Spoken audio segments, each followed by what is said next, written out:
नमस्कार, जय हिंद दोस्तों। स्वागत है आपका अपने YouTube channel important MCQ by Sandeep में। DLED थर्ड सेमेस्टर गणित की तैयारी के क्रम में आज हम मॉडल पेपर नंबर 26 लेकर आए हैं। इससे पहले हम मैथ के 25 मॉडल पेपर अपलोड कर चुके हैं। अगर आपने वो नहीं देखे हैं तो उनको ज़रूर देख लीजिए, ताकि आपकी गणित की तैयारी एकदम परफेक्ट हो जाए और आप 25 में 25 नंबर ले आएँ। बिल्कुल PNP के जैसा मॉडल पेपर है ये। टोटल 18 क्वेश्चंस यहाँ पर शामिल किए गए हैं, तो सभी को देखने के लिए वीडियो के साथ बने रहें। और चैनल को अगर अभी तक सब्सक्राइब नहीं किया है तो चैनल को सब्सक्राइब कर लें, क्योंकि आप लोग वीडियो देखते हैं लेकिन चैनल को सब्सक्राइब नहीं करते हैं। यूट्यूब का डाटा ये बताता है कि आप में से ओनली 35% लोगों ने सब्सक्राइब किया है और 65% लोग चैनल को देखते हैं, वीडियो देखते हैं, लेकिन सब्सक्राइब नहीं करते। तो सब्सक्राइब जरूर करो। चलो शुरू करते हैं आज का मॉडल पेपर। पहला क्वेश्चन यहाँ पर क्या है, 2/5, 4/7 और 5/9 इनमें से सबसे बड़ी संख्या कौन सी है। तो सबसे पहले हम सबसे बड़ी संख्या निकालने के लिए यहाँ पर नीचे देख लेते हैं, क्या ये सभी सेम है। यहाँ पर ये सभी सेम नहीं है। अगर ये सभी सेम होते तो जो ऊपर का नंबर होता, जो सबसे बड़ा होता, वही परिमेय संख्या या भिन्न सबसे बड़ी होती। लेकिन यहाँ पर ये सभी सेम नहीं है, तो हमें दो को कंपेयर करके देखना पड़ेगा। इन दोनों को कंपेयर कर लेते हैं, पता कर लेते हैं इन दोनों में कौन बड़ा है। ये पता करने के लिए कौन सबसे बड़ा है, इन दोनों का गुणा करो। 7 का गुणा 2 में करो, आएगा 14। 5 का गुणा 4 में करेंगे, आएगा 20। अब 14 बड़ा है कि 20? 20 बड़ा है, तो ये वाली संख्या बड़ी हो जाएगी, ये छोटी हो जाएगी। एक चीज़ क्लियर हो गई, इन दोनों में ये बड़ा है। अब इन दोनों में कंपैरिजन करो, क्या होगा, 9 चौक 36 और 7 पच्चे 35। ठीक, अब इन दोनों में कौन बड़ा है, 36 बड़ा है, यानी आपकी 4/7 ऑप्शन नंबर 2 इसका सही आंसर हो जाएगा। तो इन तीनों भिन्न में सबसे बड़ा क्या है, 4/7। अगले क्वेश्चन पर आते हैं। 4 गुणे 5 स्क्वायर प्लस 5 गुणे 4 स्क्वायर का मान क्या होगा। अगर आप इसको फार्मूले की तरह हल करेंगे तो थोड़ा टाइम लग सकता है। आप इसको छोटी छोटी संख्याएं, तो आप सीधा इसको सॉल्व करो। 4 गुणे 5 स्क्वायर, 5 स्क्वायर का होता है मतलब 25, प्लस 5 और 4 स्क्वायर का मतलब होता है 16। 25 चौको 100 और 16 पंचे 80, 180 आपका आंसर आ गया। क्लियर हो गई बात। आप इसको फार्मूले से भी करते, लेकिन वहाँ पर टाइम आपको ज़्यादा लगता, तो फार्मूले से ना करके आप सीधा इसको, जो नंबर छोटे छोटे नंबर दे रखे थे, इसको सीधा आप सॉल्व कर लो, आपका आंसर आ जाएगा। क्वेश्चन नंबर 3 यहाँ पर है। 3 बोरों में क्रमशः 40 किलो, 60 किलो और 80 किलो गेहूं है। यदि तीनों बोरों में बराबर गेहूं रखा जाए तो प्रत्येक बोरे में कितना गेहूं आएगा। 3 बोरे हैं आपके, ठीक है। एक में 40 दे रखा है, एक में 60 दिया हुआ है और एक में आपका 80 किलो, यानी तीनों में अलग अलग मात्रा गेहूं की रखी गई। लेकिन ये बताया जा रहा है यदि तीनों में बराबर गेहूं रखा जाए तो बराबर कैसे होगा। सबसे पहले इन तीनों को जोड़ लो, 40, 60, 100, 180 आ गया। अब इसको 3 से डिवाइड कर दो, क्योंकि 3 बोरे हैं, तो प्रत्येक में 60-60 रख दिया जाए, तो ये तीनों में बराबर बराबर आ जाएगा। तो ऑप्शन नंबर 2 सही हो जाएगा। कुल मिलाकर ये जो क्वेश्चन था, एक तरीके से कह सकते हैं समांतर माध्य का क्वेश्चन था। यहाँ पर माध्य कैसे हम लोग निकालते हैं, पदों का योगफल बटे पदों की संख्या। तो यहाँ पर पद कितने हैं, 40, 60, 80, तो इन तीनों का जो जोड़ होगा वो 180 आएगा। और पदों की संख्या कितनी है, 3, तो इसका आंसर आ गया 60 kg। समझने का फेर है, समझ गए तो आप आसानी से इसको कर ले जाएंगे, नहीं समझ पाए तो हो सकता है गलत भी हो जाए। इसीलिए क्वेश्चन की लैंग्वेज को अच्छे से जरूर समझो। अगला यहाँ पर जो क्वेश्चन आपके सामने दे रखा है, 36, 54, x 60। तो देखो यहाँ पर क्या होगा, आपको वही सूत्र अपनाना पड़ेगा। मध्य पदों का योगफल बराबर गुणनफल बराबर बाह्य पदों का गुणनफल। तो यहाँ पर इन दोनों का गुणनफल करेंगे, 54x आ जाएगा और 36 और 60 का हम लोग गुणनफल करेंगे। 54 को बराबर के उस तरफ भेजेंगे, 36/60/54। अब इसको आप सॉल्व कर लो। कैसे सॉल्व होगा, देखो यहाँ पर इसको काट लेते हैं हम लोग। 9 छक 54 और 9 चौक 36। 6 से 10 को काट दो, 60 को काटा तो 10 आया, 10 चौको 40। x = 40 आ गया, यही इसका आंसर होगा। x की ही वैल्यू पूछ रहा है यहाँ पर, तो ये आंसर आपका कितना आ गया, 40। सीधा इसमें समानुपात के क्वेश्चन में आपको वही फॉर्मूला लगाना है, बाह्य पदों का गुणनफल बराबर मध्य पदों का गुणनफल, आपको आंसर मिल जाएगा। अगला क्वेश्चन यहाँ पर है 200 का 5% वार्षिक ब्याज की दर से 2 वर्ष का साधारण ब्याज क्या होगा। देखो सीधा यहाँ पर फॉर्मूला आपको वही लगाना है, सिंपल इंटरेस्ट बराबर PRT अपॉन 100। P मतलब मूलधन, R मतलब दर और T मतलब टाइम। तो 200 रुपये आपका मूलधन है, रेट आपका 5 है और समय 2 दे रखा है। इसको सॉल्व कर लो, 2 पंचे 10 दूना 20, आपका 20 रुपये आंसर आ जाएगा। क्लियर हो गई बात। तो इस तरह आपने 5 बहुविकल्पी क्वेश्चन कर लिए। अब यहाँ बढ़ते हैं अति लघुत्तरी की तरफ। अति लघुत्तरी में देखिए क्या है पहला क्वेश्चन। यहाँ पर पहला क्वेश्चन दे रखा है, एक छात्रावास में 300 छात्रों के लिए 15 दिनों की राशन सामग्री उपलब्ध है। यदि अवकाश के कारण 200 छात्र बाहर चले गए तो वह सामग्री कितने दिन चलेगी। तो ये हम लोग तीर वाले क्वेश्चन की तरह करेंगे। यहाँ पर एक तरफ लिख लेंगे छात्र और एक तरफ लिख लेंगे दिन। तो यहाँ पर छात्र देखिए 300 हैं, तो छात्र 300, और जब छात्र 200 चले गए तो बचे कितने, 100 बचे। तो यहाँ पर लिख दिया 100। 300 छात्र थे तो राशन चल रहा था 15 दिन, 100 छात्र बचे तो राशन कितने दिन चलेगा। अब यहाँ पर बारी आती है तीर लगाने की। तीर किस तरफ लगाएं। सबसे पहले तो इधर वाला जो x वाली साइड का है वो तो तीर हमेशा x की ओर से शुरू होगा और दूसरी तरफ ख़त्म होगा। ये तो आप एकदम पक्का दिमाग लगा लो। उसके बाद दूसरी साइड कहाँ पर तीर लगेगा, तीर उस तरफ लगेगा। आपको सबसे पहले इन दोनों का अनुपात देखना है। जब 300 छात्र थे तो 15 दिन चल रहा था। अब छात्र कम हो गए तो राशन ज़्यादा दिन चलेगा या कम दिन चलेगा, ये आपको डिसाइड करना है। अब जब छात्र ज़्यादा थे तो 15 दिन चल रहा था, जब छात्र कम हो गए तो वो जो राशन है वो ज़्यादा दिन चलेगा। यानी छात्र की संख्या कम की जा रही है तो राशन क्या हो रहा है, बढ़ रहा है। तो यहाँ पर दोनों अपोजिट काम कर रहे हैं, तो यहाँ पर जो तीर होगा वो भी अपोजिट काम करेगा। जब तीर अपोजिट काम करेगा तो इसमें तीर ये ऊपर की तरफ है और ये नीचे की तरफ तीर लग जाएगा। अब इसको आप सॉल्व कर लो बड़ी आसानी से। x अपॉन 15 बराबर 300/100। ठीक, अब इसको सॉल्व कर लो आप, आसानी से सॉल्व हो जाएगा। x इसको काट दो, 3 × 15, x की वैल्यू कितनी आ गई, 45। तो अगर 200 छात्र बाहर चले जाएं तो वो जो राशन सामग्री थी वो 45 दिन चलेगी। पहले वो कितने दिन चल रही थी 300 छात्रों पर, 15 दिन। अब 100 छात्र बचे हैं तो ये चलेगी 45 दिन।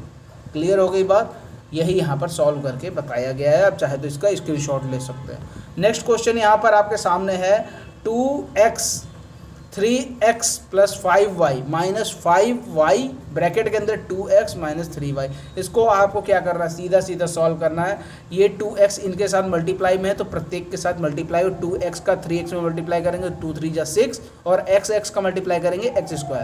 2x का 5y में मल्टीप्लाई करेंगे 2 5 जा 10, x और y 10xy। माइनस लगाया यहाँ पर, ये माइनस लगा हुआ है। अब 5y का 2x में मल्टीप्लाई करो तो 5 2 जा 10, 10xy, और 5y का 3y में मल्टीप्लाई करेंगे, ये भी माइनस में ये भी माइनस में, तो ये हो जाएगा प्लस में। 5 3 जा 15, 15 ये y है, यहाँ भी y है तो y² हो जाएगा। अब यहाँ पर आप देख रहे हैं एक है +10xy और एक है -10xy, तो ये दोनों कट जाएंगे और बचेगा आपके सामने 6x² + 15y²। यही आपका आंसर आ जाएगा। क्लियर हो गई बात। नेक्स्ट क्वेश्चन की तरफ चलते हैं। क्वेश्चन नंबर 8 है x + 1/x = 10/3। तो x² + 1/x² का मान आपको ज्ञात करना है। सीधी सी बात है, जब इसका x² + 1/x² का मान ज्ञात करना है तो आपको इसको पूरे को होल स्क्वायर कर दीजिए। जब इधर करेंगे तो इधर भी आपको करना ही पड़ेगा, वही यहाँ पर किया गया है। इसका होल स्क्वायर 10/3 का होल स्क्वायर, तो 10/3 का होल स्क्वायर कितना गया, 10 का स्क्वायर किया 100, 3 का स्क्वायर किया 9। इसी तरह यहाँ पर a + b का होल स्क्वायर वाला फार्मूला लगा दो। उसका क्या फार्मूला होता है, a² + b² + 2ab। वही यहाँ पर किया गया है, इसका स्क्वायर किया गया, इसका स्क्वायर किया गया, प्लस 2x और 1/x। अब यहाँ पर ये x और ये x कट जाएगा क्योंकि ऊपर नीचे है। अब यहाँ पर बचेगा x² + 1/x² + 2 = 100/9। अब ये जो 2 आपका बचा हुआ है इसको बराबर के उस तरफ ले जाएंगे, ये प्लस में है, बराबर के उस तरफ जाएगा माइनस में हो जाएगा।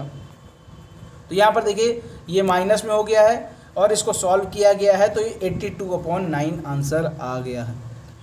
कभी भी इस तरह का क्वेश्चन अगर बहुविकल्पी में आ जाए, ध्यान से सुनिएगा, अगर कभी भी इस तरह का क्वेश्चन बहुविकल्पी में आ जाए तो आपको ये पूरा प्रोसीजर फॉलो करने की ज़रूरत नहीं है। सीधा आप ये देखो, यहाँ पर इन दोनों के बीच में क्या लगा हुआ है, प्लस का साइन लगा हुआ है। जब यहाँ पर प्लस का साइन लगा हुआ है तो इसका स्क्वायर कीजिए, और यहाँ पर प्लस लगा हुआ है तो इसमें -2 कर दीजिए, आपका आंसर आ जाएगा। चाहे तो इसको करके देख लो।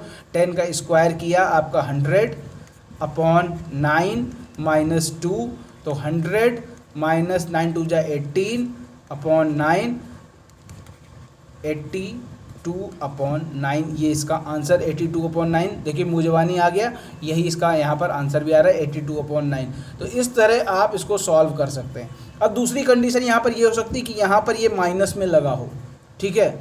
कभी कभी क्वेश्चन आपने देखा होगा कि यहाँ पर ये माइनस में लगा होता है। x - 1/x = 10/3। मान लो 10/3 ना दिया हो, कोई और नंबर दिया हो, तो आपको क्या करना है, जो इधर नंबर दिया हुआ है उसका करना है स्क्वायर। अब यहाँ पर अगर माइनस लगा हुआ है तो यहाँ पर आपको जो आंसर लाना है वो प्लस करके ले आना है, +2। 10/3 + 3। अगर यहाँ पर माइनस लगा है तो यहाँ पर प्लस कर देना, यहाँ पर प्लस लगा हुआ है तो यहाँ पर माइनस कर देना, आपका इसका आंसर आराम से मिल जाएगा। क्लियर हो गई बात। बहुत पॉपुलर क्वेश्चन है, आने की पूरी संभावना है। आगे देखते हैं अगला क्वेश्चन क्या है। अगला क्वेश्चन यहाँ पर गुणनखंड वाला है। x² + ab + bx + ax। तो यहाँ पर जो x वाले हैं उनको पास में कर लो, x² + bx को 1 पास कर लो, ab और ax 1 पास कर लो, ठीक है। अब इसमें से आपको x कॉमन मिल जाएगा, तो x कॉमन लिया, यहाँ से x² में x कॉमन लिया, बचेगा x, और bx में x कॉमन लिया तो बचेगा b। इसी तरह ab + ax में a कॉमन मिल जाएगा। जब a कॉमन मिल जाएगा ab से तो यहाँ पर बचेगा b, और a अगर हम कॉमन ले लेंगे ax से तो बचेगा x। अब आपके सामने पूरी स्थिति क्लियर हो चुकी है। आप यहाँ पर x + b एक ब्रैकेट में लिख लो और x + a एक ब्रैकेट में लिख लो, क्योंकि यहाँ पर भी x + b है और यहाँ पर भी x + b है, तो इसको एक ब्रैकेट में कर लिया, और जो ब्रैकेट के बाहर थे उनको एक ब्रैकेट में कर लिया, x + a। उम्मीद करता हूँ ये क्वेश्चन भी आपको अच्छे समझ में। इस तरह के क्वेश्चन मैं बार बार आपको कराता रह रहा हूँ। हर लगभग मॉडल पेपर में गुणनखंड वाला क्वेश्चन जरूर आएगा, आपका 2 नंबर या 3 नंबर टोटल क्वेश्चन आ सकते हैं। अगला क्वेश्चन यहाँ पर देखो, OBC 30 दे रखा है, BCO आपका 38 दे रखा है, BAC आपको निकालना है। तो यहाँ पर आप देख सकते हैं कि ये जो एक वृत्त दे रखा है। अब ये जो BC है, एक तरीके से हम कह सकते हैं ये जीवा है, ठीक है। ये आपका क्या है, ये एक वृत्त खंड है। हम ये कह सकते हैं, अगर इस BC को देखें तो ये एक BC एक चाप है वृत्त का, ठीक है, और इसी चाप पर एक ये एंगल बन रहा है और इसी चाप पर एक ये एंगल बन रहा है। तो मैंने आपको वृत्त वाले पूरे वीडियो में बताया था कि ये जो एंगल होता है वो इसका 2 गुना होता है, ठीक है। मान के चलो अगर आपका ये एंगल दे दिया जाए 50 का, तो ये वाला जो एंगल होगा वो ऑटोमेटिक 100 का हो जाएगा, ठीक है। अब यहाँ पर देखो बात क्या है, यहाँ पर OBC दे रखा है।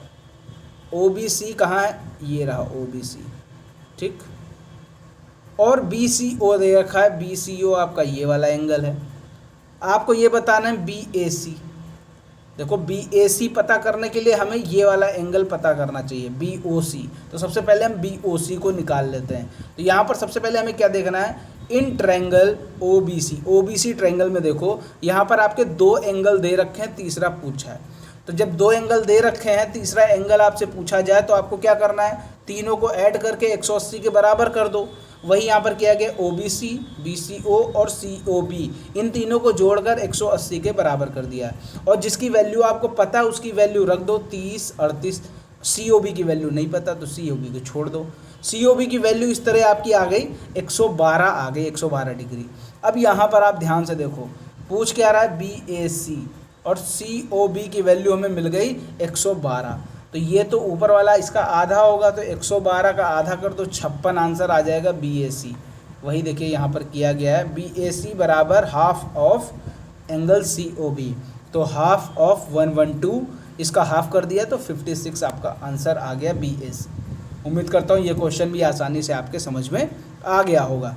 अगले क्वेश्चन की तरफ बढ़ते हैं। अगला क्वेश्चन क्या है, साइना 70 मीटर भुजा वाले वर्गाकार पार्क के चारों ओर 3 चक्कर लगाती है, उसके द्वारा तय की गई दूरी ज्ञात करो। देखो एक वर्गाकार पार्क है ये, ठीक, 70 मीटर इसकी भुजा है।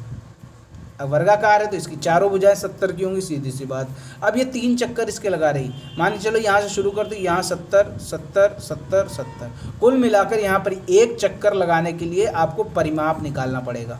परिमाप क्या होता है, किसी भी सरफेस के जो आउटर सरफेस होता है, किसी भी आकृति का जो आउटर सरफेस होता है उसको आप पूरी तरह से माप लो, वही आपका परिमाप होता है। और हर आकृति के अलग अलग सूत्र होते हैं। जैसे ये वर्गाकार है तो वर्गाकार का परिमाप क्या होगा, 4a, 4 इंटू ए यानी भुजा। तो ये आपकी 4 इंटू 70 हो गया, क्योंकि भुजा 70 है। तो टोटल परिमाप एक मतलब पार का परिमाप कितना आ गया, 280। तो एक चक्कर में कितनी दूरी तय करेगा, 280 मीटर। 70 70 70 और 70, तो 7 चौक 28, 280 मीटर आपकी एक चक्कर में दूरी। और ये कितने चक्कर लगा रही है, 3 चक्कर लगा रही है। तो 280 में 3 से गुणा कर दो, आपका आंसर आ गया 840 मीटर। तो 3 चक्कर में तय की गई दूरी कितनी होगी, 840। आपको सेम टू सेम ऐसे ही लिखना है और आपको पूरा 1 नंबर मिल जाएगा, ठीक है, क्योंकि ये आपके लिखने वाले क्वेश्चन है तो इसमें थोड़ा बहुत तो लिखना ही पड़ेगा। अगला क्वेश्चन देखो, एक हाल में दीवारों की लंबाई 20 मीटर, चौड़ाई 8 मीटर, ऊंचाई 16 मीटर है। हाल की चारों दीवारों का क्षेत्रफल, सीधा चारों दीवारों का क्षेत्रफल वाला फार्मूला लगा दो। चारों दीवारों का क्षेत्रफल क्या, फार्मूला क्या होता है, 2HL + B। कहीं कहीं आपको ये भी मिल जाएगा 2L + B इंटू H। दोनों फार्मूले एकदम सेम है, कोई भी डिफरेंस नहीं है, तो इसमें कभी कंफ्यूज मत होइएगा। आप देखिए यहाँ पर सीधा सीधा वैल्यू रख दी गई है।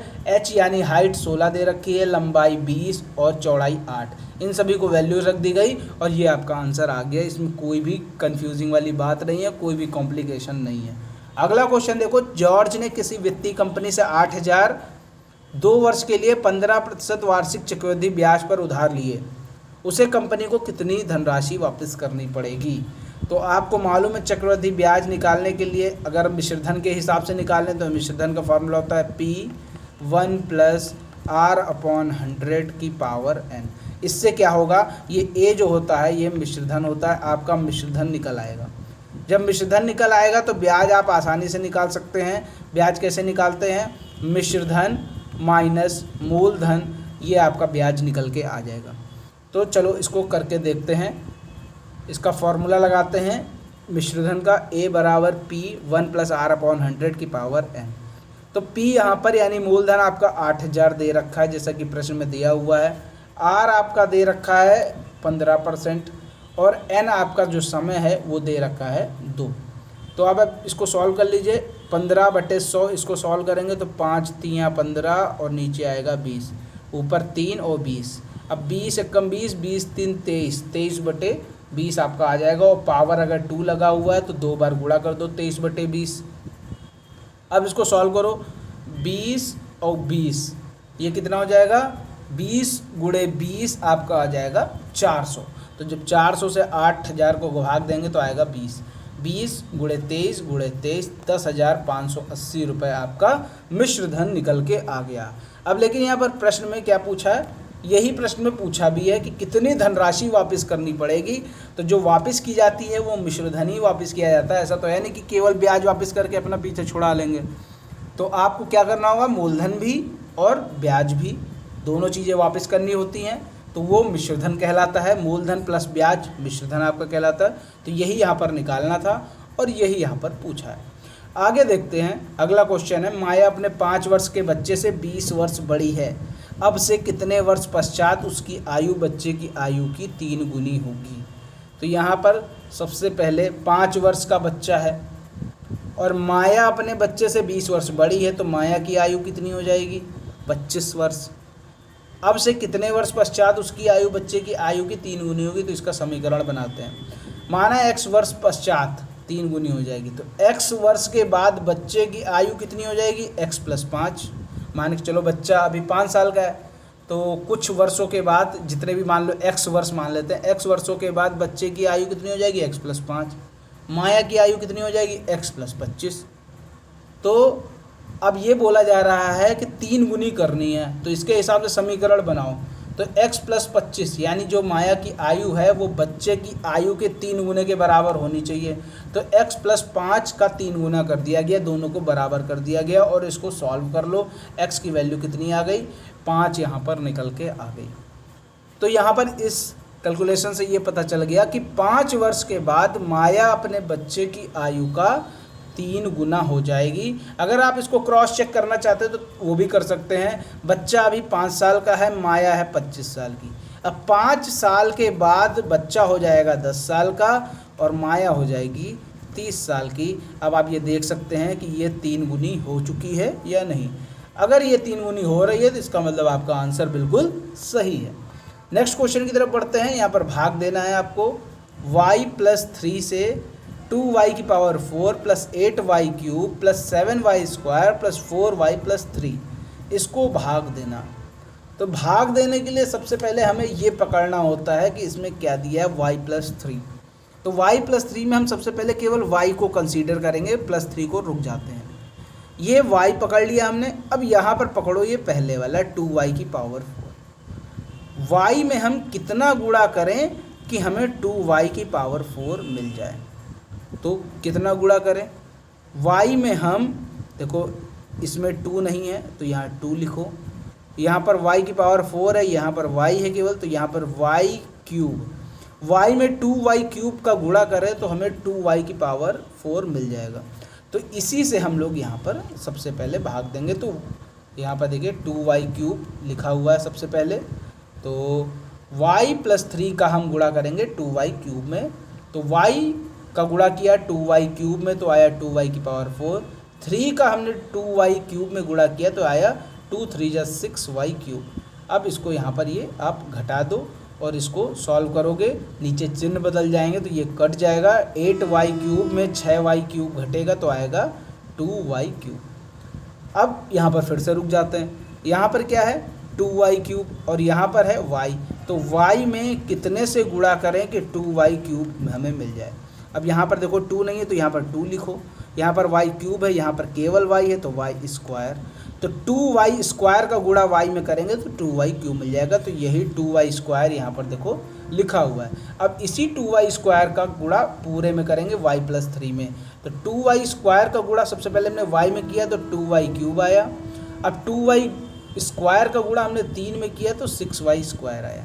इसी तरह इसको सॉल्व किया तो ये तो नीचे के चिन्ह बदलने पर कट जाएगा और ये 7y square minus 6y square के हिसाब से y स्क्वायर आपका लास्ट में बच जाएगा। अब फिर से यहाँ पर ये y है और ये यहाँ पर y स्क्वायर है। तो y में कितने से गुणा करें कि y स्क्वायर आ जाए। तो y में y से गुणा कर दो y स्क्वायर आ जाएगा। तो ये y यहाँ पर ये देखो लिखा हुआ है। y का गुणा इस पूरे में करेंगे तो y का गुणा जब y में करेंगे तो y स्क्वायर आ जाएगा। y का गुणा इस 3 में करेंगे तो 3y आ जाएगा। अब इसको सॉल्व करेंगे, नीचे के चिन्ह बदल देंगे तो ये कट जाएगा। 4y माइनस 3y बचेगा y और ये प्लस का 3। ठीक है। अब यहाँ पर y प्लस 3 बचा और यहाँ पर भी y प्लस 3 है तो सीधा सीधा 1 बार जाएगा। y प्लस 3 बन जा y प्लस 3, ये पूरा आपका कट गया। आंसर आपका शेषफल 0 आ गया। तो ये इसका भागफल हो जाएगा, ये इसका भाजक हो जाएगा और ये यहाँ पर बीच में जो होता है वो भाज्य होता है। इस तरह आपने इस क्वेश्चन को कंप्लीट कर लिया। अगला क्वेश्चन है क्वेश्चन नंबर 16। 50 शिक्षार्थियों का भार किलोग्राम में दिया हुआ है। भार का समांतर माध्य ज्ञात करो। तो एक तरफ भार दे रखा है, एक तरफ बारंबारता दे रखा है। तो इसके लिए आपको एक और कॉलम जोड़ना पड़ेगा। यहाँ पर ये भार है, ये बारंबारता है और ये आपका इन दोनों का मल्टीप्लाई, ये f है और ये x है। इन दोनों का मल्टीप्लाई करके इस कॉलम में लिखेंगे। जैसे कि यहाँ पर ये देखिए दे रखा है, एक तरफ भार एक तरफ बारंबारता और इस कॉलम में इन तीनों का मल्टीप्लाई, इन दोनों का। तो 40 गुणे ये आपका 160 आ जाएगा। 42 गुणे 12 ये 504 आ गया। 43 गुणे 18 774 आ गया। 44 गुणे 10 ये 440 आ गया। 45 गुणे 6 ये 270 आ गया। अब इन सभी का टोटल किया तो आया 50। x इंटू एफ, इसका मल्टीप्लाई किया तो 2148 आया। समांतर माध्य का सूत्र होता है sigma F x upon sigma F, तो 2148/50 आपका आंसर आ गया 42.96। तो इन सभी का समांतर माध्य कितना निकल के आ गया, 42.96 किलोग्राम। इस तरह ये क्वेश्चन सॉल्व हो गया। अब यहाँ पर आपके सामने जो क्वेश्चन दे रखा है उसको आपको सॉल्व करके नीचे बताना है। 3 की पावर 2 गुणे 3 की पावर 5, इसका मान क्या होगा नीचे कमेंट में बताइए। ये 4 ऑप्शन आपके सामने दे रखे हैं, तो नीचे कमेंट में बताइए कि कितना आंसर आएगा। उम्मीद करता हूँ ये मॉडल पेपर आपको पसंद आया होगा। पसंद आया तो वीडियो को लाइक करें, शेयर करें, और चैनल को सब्सक्राइब नहीं किया तो चैनल को सब्सक्राइब करके घंटी का निशान जरूर दबाएं। मिलते हैं अगले वीडियो में, तब तक के लिए जय हिंद, जय भारत।